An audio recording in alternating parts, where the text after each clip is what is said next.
Me dá até um tico e teco que fica se batendo no outro, né? O...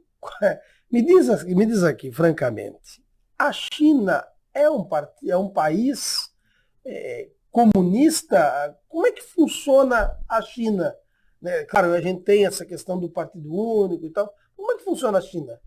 Bom, vamos lá. Primeiro, né, comunista não é e nenhum país nunca foi, né? Porque comunismo é aquele estágio que seria depois do socialismo, onde o próprio Estado deixaria de existir, né? Então, a China tem um Estado socialista, que se autodenomina, né? A China é uma república socialista.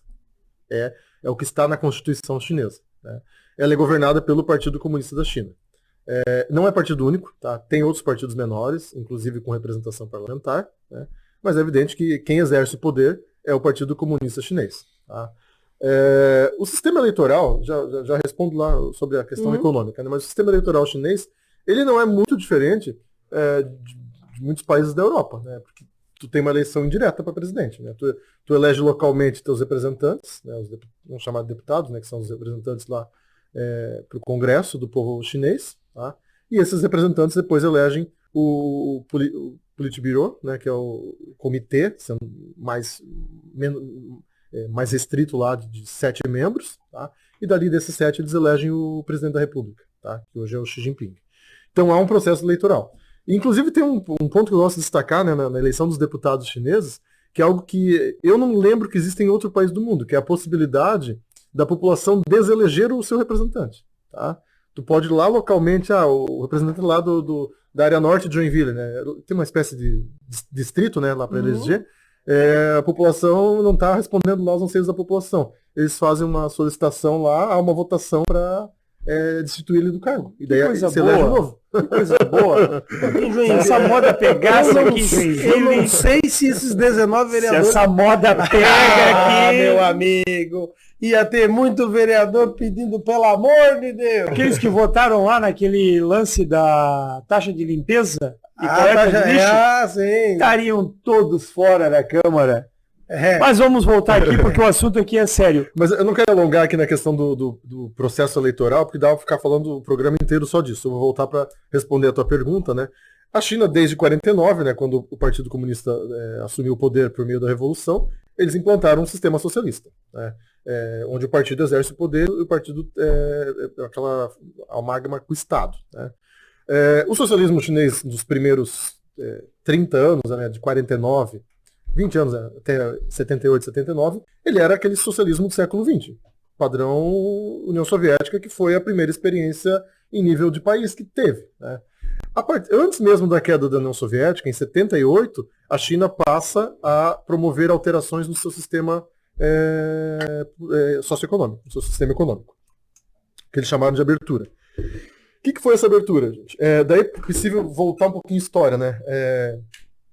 Enquanto existia a União Soviética, o bloco do leste europeu, os países do leste europeu que não eram da União Soviética, alguns países da África, a China e Cuba, cerca de 35% do mundo era governado dos países do mundo, da população do mundo, estavam com governos socialistas. Então era possível, naquele momento, tu ter um socialismo mais próximo ali daquele que Marx e Lenin tinham escrito, né?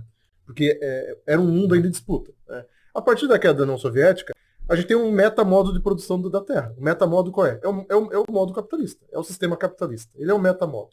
O socialismo deixou de existir? Não. Ele permaneceu lá na China, Laos, Vietnã, Coreia Popular, Cuba, Belarus, mais ou menos, e por algum tempo ainda em Moçambique e Angola, né, nos anos 90, nos anos 2000.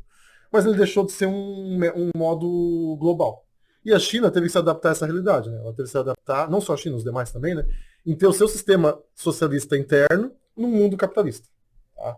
E ela teve a perspicácia de fazer isso antes da queda da União Soviética, né? A partir de 78, ela começa a se abrir para os negócios com os demais países capitalistas, sem tentar exportar sua revolução, que era uma prática comum da União Soviética, né? A União Soviética ela teve ali um socialismo de exportação, né? Que era a tentativa de globalizar, né? De revolução interminável, né? E a China, ela deu um passo atrás para isso e disse, não, nós vamos resolver primeiro o nosso problema. Mas tem empresa privada na China? Tem. Tem bilionário na China? Tem. Tem empresa americana lá na China? Tem. E é socialismo? Porque o Estado controla os meios de produção. voltamos lá em Marx não falou que o Estado tinha que ser o proprietário de todos os meios de produção, e sim controlar. E a China tem um absoluto controle de qualquer coisa que acontece no seu território. Sabe? Se eles tiverem que mandar a Apple embora da China semana que vem, por algum motivo eles vão mandar. Né? E mesmo os empresários chineses, né? Os bilionários chineses, né? Eles formam uma casta econômica, mas eles não detêm o poder político. O poder político continua na mão do Estado, né, por meio do Partido Comunista Chinês. Tá?